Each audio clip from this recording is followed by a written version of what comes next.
Mesdames et messieurs, bonsoir. Le maire de Ndjoumbapinja, M. Paul-Éric Ngué, toujours pour la décentralisation, mais alors, il a quelque chose à nous dire ce soir. Écoutons. Mon message d'aujourd'hui s'adresse à Monsieur le Premier ministre, chef du gouvernement. Monsieur le Premier ministre, chef du gouvernement, permettez-moi de me donner la liberté ce jour de vous envoyer ce court message. Il s'agit pour moi d'abord de reconnaître tous les efforts que vous faites pour que la décentralisation telle que voulue par celui qui vous a nommé, j'ai appelé M. Paul Biya, soit effective. Je ne doute pas un seul instant de votre engagement à faire respecter la décentralisation et son opérationnalisation. Je vous sais suffisamment intelligent et suffisamment dévoué pour vouloir que les choses bougent dans notre pays. Seulement, permettez-moi, Monsieur le Premier ministre, d'émettre ma crainte, qui est celle de vous voir buter face aux gens dont la peau est dure et qui ne sont pas préparés au changement. Vous venez par un acte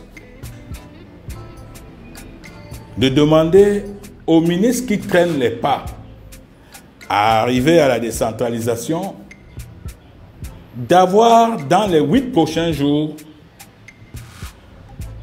à boucler, n'est-ce pas, tous les textes d'application qu'ils doivent prendre pour qu'enfin la décentralisation ait lieu. Je suppose que votre instruction concerne les textes d'application concernant les communes et les textes d'application concernant les régions. Parce que si les textes d'application concernant les régions sont pris et que ceux concernant les communes ne sont pas pris, nous n'aurons pas beaucoup avancé, Monsieur le Premier ministre. Monsieur le Premier ministre, tout ce qui touche à la décentralisation me touche. Parce que j'en ai fait une obsession et un point de bataille permanente. Monsieur le Premier ministre, chef du gouvernement, il est désormais clair, et vous l'avez constaté avec moi, si vous en êtes arrivé à donner 8 jours aux gens pour boucler, n'est-ce pas, leurs travaux sur les textes d'application de la décentralisation, c'est que vous avez dû vous-même constater que beaucoup traînent les pas. Mais Monsieur le Premier ministre, il me plaît de vous dire ce matin, ce jour précisément, que s'il y a échec de la décentralisation, c'est vous, personnellement, que cet échec va éclabousser. Je voudrais donc que vous continuiez à veiller à vos instructions, parce que cette occasion permet également aux Camerounais de se rendre compte si certains ministres vous respectent ou pas. Vous leur avez donné 8 jours. Ils doivent vous respecter et respecter vos instructions. Parce que vous aussi, vous ne transmettez que les instructions du président de la République, chef du gouvernement, président de la République, chef de l'État. Monsieur le Premier ministre, chef du gouvernement, je sais que vous pouvez. Je sais que vous pouvez plier ceux qui ne veulent pas se plier. La décentralisation est une nécessité. La décentralisation, si nous tenons à régler 50% au moins des problèmes du Cameroun, il faut passer par la décentralisation. J'ai appris il y a quelques semaines, par des voix de médias, que Monsieur le Président de l'Assemblée nationale, l'honorable Kavaye Djibril, aurait mis sur pied une équipe ou alors un comité de vigilance sur l'application des textes sur la décentralisation. À lui, j'aimerais dire que j'espère que son comité n'est pas un comité de plus, n'est-ce pas, qui vient bouffer l'argent des Camerounais en siégeant à des différentes commissions inutiles et qui ne font pas avancer la République. Je crois également en lui. J'espère qu'il aura simplement la clairvoyance dans son comité-là de m'associer. Il faut que vos histoires sur la décentralisation m'associent. Parce que je voudrais vous dire à travers ce message d'aujourd'hui que si tous les travaux qui sont en train d'être faits par le comité de la décentralisation au Cameroun sont mal faits, ça veut dire que si certains décrets qui vous seront soumis à la signature sont contraires à l'esprit et à la lettre de la loi, je vais les attaquer. Je vais les attaquer devant les tribunaux administratifs pour l'intérêt du droit. Cela veut dire quoi? Cela veut dire que alors que le droit, alors que la loi de 2019, de décembre 2019, a reversé un certain nombre de compétences aux maires et un certain nombre de compétences aux régions, si les décrets en cours de préparation ne sont pas conformes à la loi de 2019, dans les détails, je vais les attaquer. Nos tribunaux seront pleins comme ça.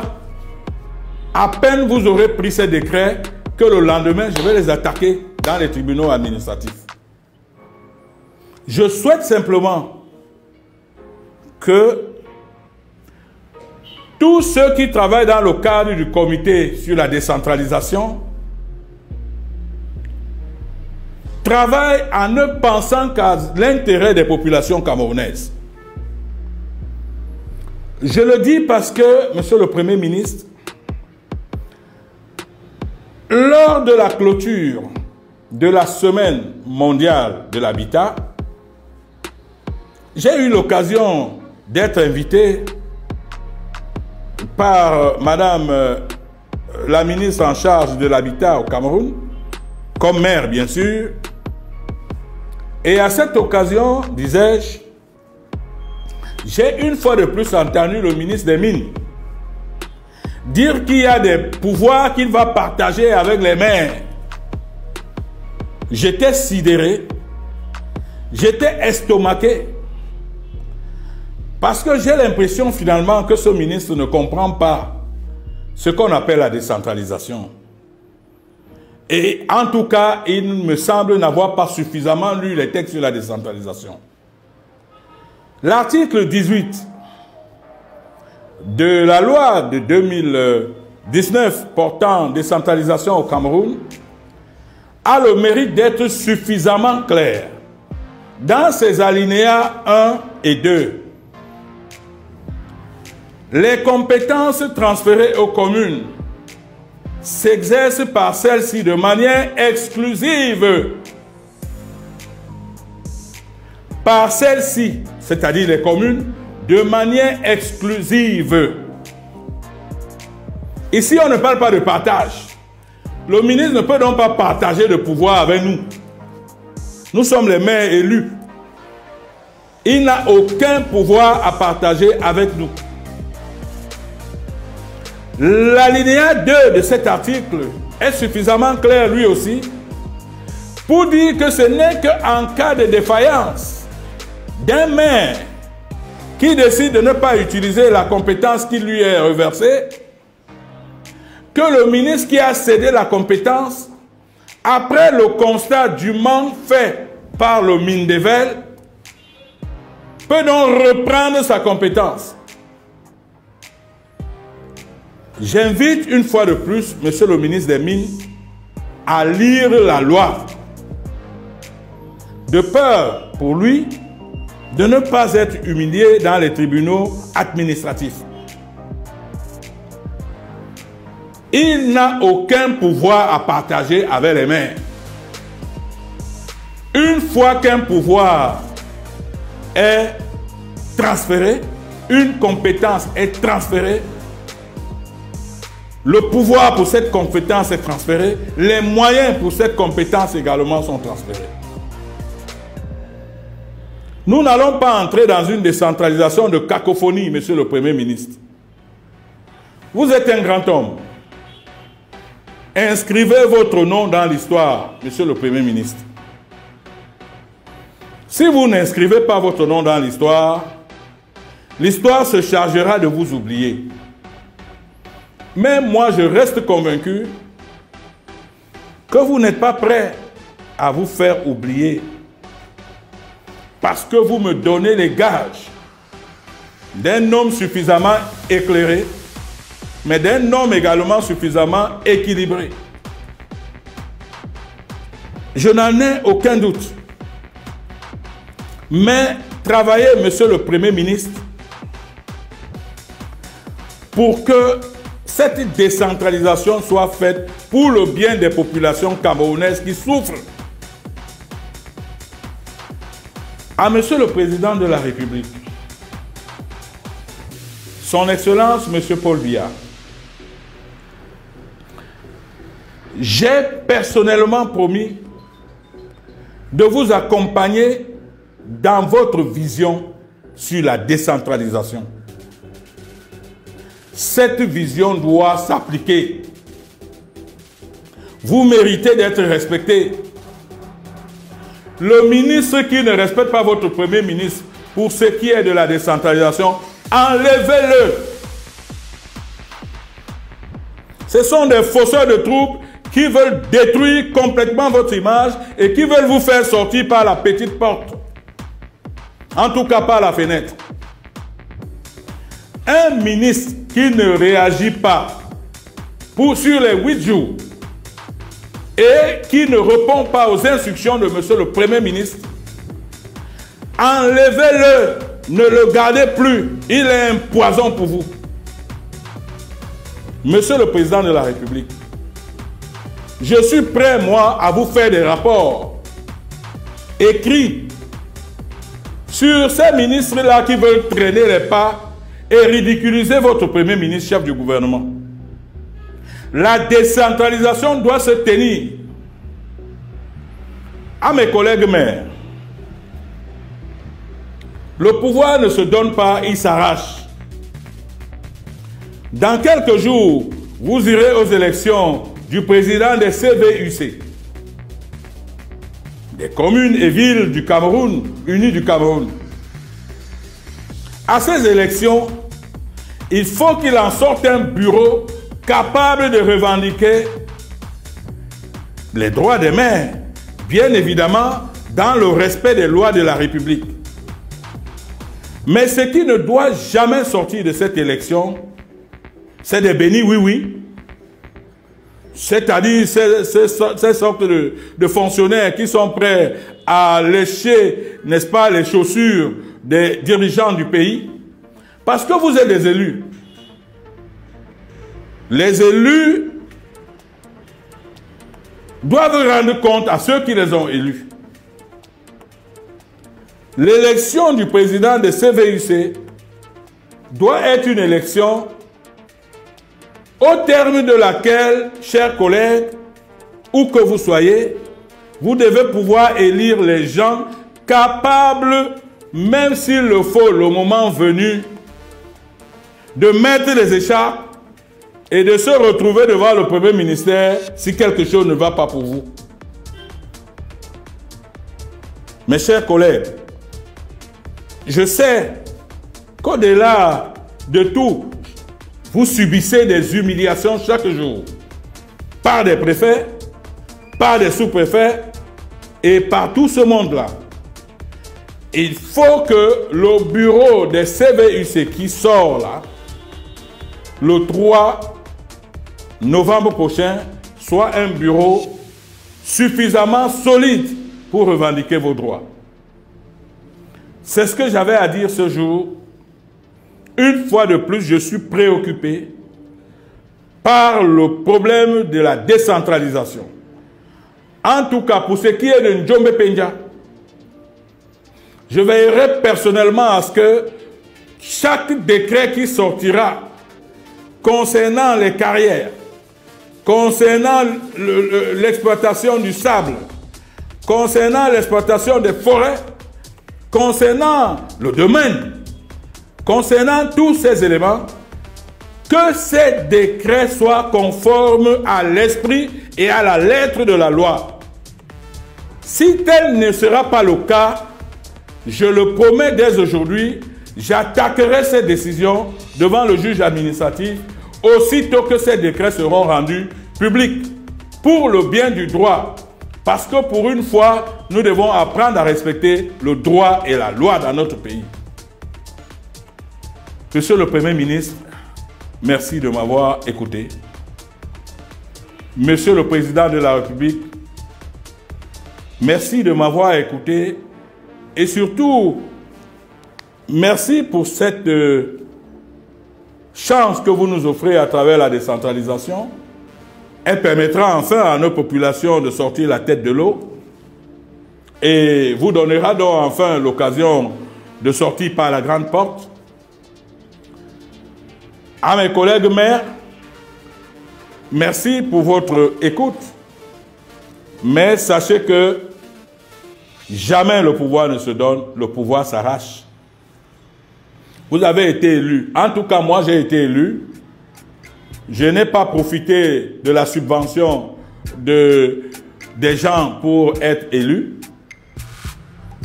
Même s'il reste que, quand on va dans les élections, quelques amis peuvent vous soutenir.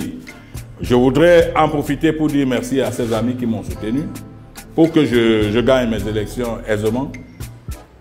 Donc, mais sachez que vos élections, nos élections du 3 novembre ne doivent jamais être un blanc-seing que nous donnons à un collègue pour qu'il aille faire des salamalek au niveau du pouvoir. À M. Kavaye Djibril, je voudrais lui dire de revoir son comité et que son comité ne soit pas fait des ventrologues et des gens qui viennent manger et boire. Parce qu'on est habitué dans ce pays, n'est-ce pas? Chaque fois quand on est dans les commissions, qu'on vienne prélever de l'argent et autres, il faut y mettre des gens capables de travailler. Moi, je suis capable de travailler. Je propose déjà mes services à M. Kavaye Djibril afin qu'on veille, n'est-ce pas, au quotidien à la mise en place de la décentralisation.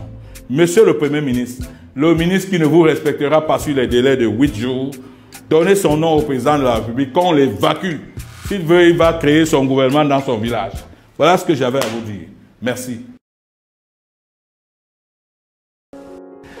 Mesdames et messieurs, merci d'avoir suivi le direct. Voilà donc, tout est dit. Vous avez suivi le maire de Njomba Penja, M. Paul-Éric Kingé, qui reconnaît les valeurs du chef de l'État, sa compétence, sa capacité de protéger le Cameroun et demande aux Camerounais de lui permettre de sortir par la grande porte et non par la petite porte. Mesdames et messieurs, vous Camerounais, très chers frères et sœurs, vous reconnaissez très bien que le chef de l'État vous a beaucoup aimé jusqu'aujourd'hui, a aimé le Cameroun, a protégé le Cameroun et maintenant nous convergeons vers les élections régionales du 6 novembre 2020. Alors, mesdames et messieurs, permettons que tout se passe dans de très bonnes conditions et que tout un chacun essaye de faire de son mieux pour que cela se réalise dans de très bonnes conditions. Mesdames et messieurs, nous vous remercions pour votre aimable attention et nous vous souhaitons une très bonne nuit. et que Dieu vous protège. Au revoir.